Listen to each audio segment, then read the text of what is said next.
Hello viewers, আসসালামু আলাইকুম। আমি আজকে আপনাদের জন্য নিয়ে এসেছি ক্যারামেল ব্রেড পুডিং। আপনারা আমার প্রথম পুডিং এর ভিডিওতে অনেক ভালোবাসা দিয়েছেন, তার জন্য আজকে নতুন একটি পুডিং এর রেসিপি নিয়ে আসছি। আশা করি আপনাদের ভালো লাগবে। চলেন তাহলে ভিডিওটা শুরু করি। পুডিং বানানোর জন্য আমি এখানে 2 কাপ গরুর দুধ নিয়েছি। জ্বালিয়ে ঘন করে আমি 1.5 কাপ করে নিব।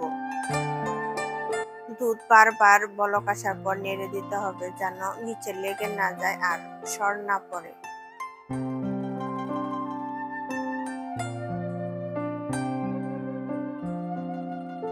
মিষ্টির জন্য এখানে আমি 1/2 কাপ চিনি দিয়ে দিলাম, তবে মিষ্টির পরিমাণটা আপনারা আপনাদের পছন্দ মতো বাড়িয়ে বা কমিয়ে নিতে পারেন।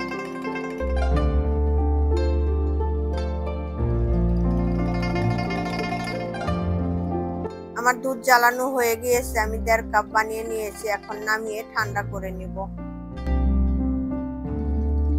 আমি যে বাটিতে পুডিং সেট করব আমি সেই বাটিতেই ক্যারামেল বানিয়ে নিব। এখানে ক্যারামেল বানানোর জন্য 1/4 কাপ চিনি দিয়ে দিলাম।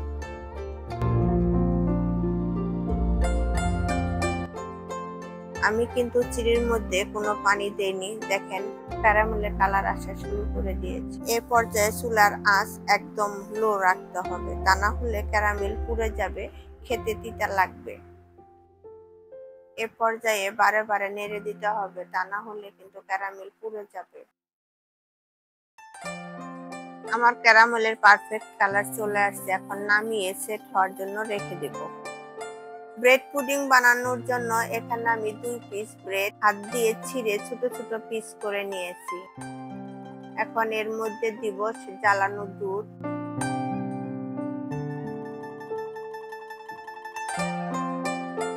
তিনটা ডিম,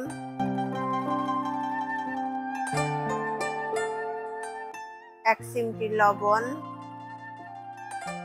1/2 চা চামচ ভ্যানিলা এসেন্স। তবে ভ্যানিলা এসেন্সটা যদি আপনাদের হাতের কাছে না থাকে তাহলে অবশ্যই এলাচের গুঁড়া দিবেন, তা না হলে ডিমের গন্ধ আসবে, খেতে ভালো লাগবে না।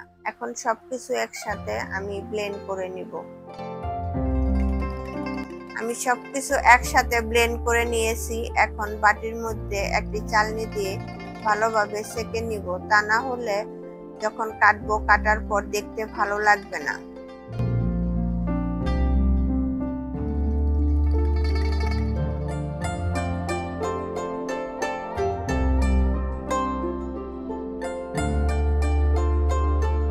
আমি এখন পুডিং এর বাটি ঢাকনা দিয়ে ঢেকে দিব, তবে আপনারা চাইলে যে কোনো ঢাকনা দিয়ে ঢেকে দিতে পারেন। অন্যদিকে আমি চুলায় হাঁড়ি বসিয়ে তার মধ্যে একটি স্ট্যান্ড দিয়ে পানি ফুটতে দিয়েছিলাম। পানি ফুটে গিয়েছে। এখন স্ট্যান্ডের উপর বাটিটা বসিয়ে দিব, তবে আপনারা খেয়াল রাখবেন বাটির মাঝামাঝি যেন পানিটা হয়, এর বেশি উপরে যেন না হয়, তাহলে বলক আসলে পানি পুডিং এর বাটির মধ্যে ঢুকে যাবে।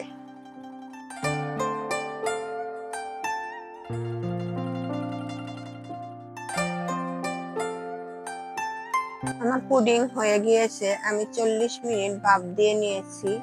এখন নামিয়ে ঠান্ডা করে 1 ঘন্টা নরমাল ফ্রিজে রেখে দিব, তারপর মোল্ড আউট করব। আমি পুডিং এর বাটি ফ্রিজ থেকে বের করে নিয়েছি। এখন মোল্ড আউট করব। মোল্ড আউট করার জন্য ছুরি দিয়ে বাটির চারপাশ থেকে ছাড়িয়ে নিতে হবে।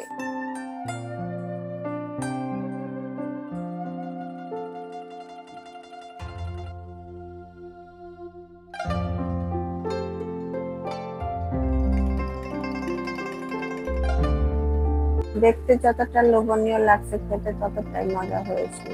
এরকম নতুন নতুন ভিডিও যদি পেতে চান তাহলে অবশ্যই আমার চ্যানেলটিকে সাবস্ক্রাইব করবেন এবং পাশে থাকা বেল আইকনটিতে ক্লিক করবেন, যাতে আমার সকল ভিডিও নোটিফিকেশন সবার আগে আপনার কাছে পৌঁছে যায়।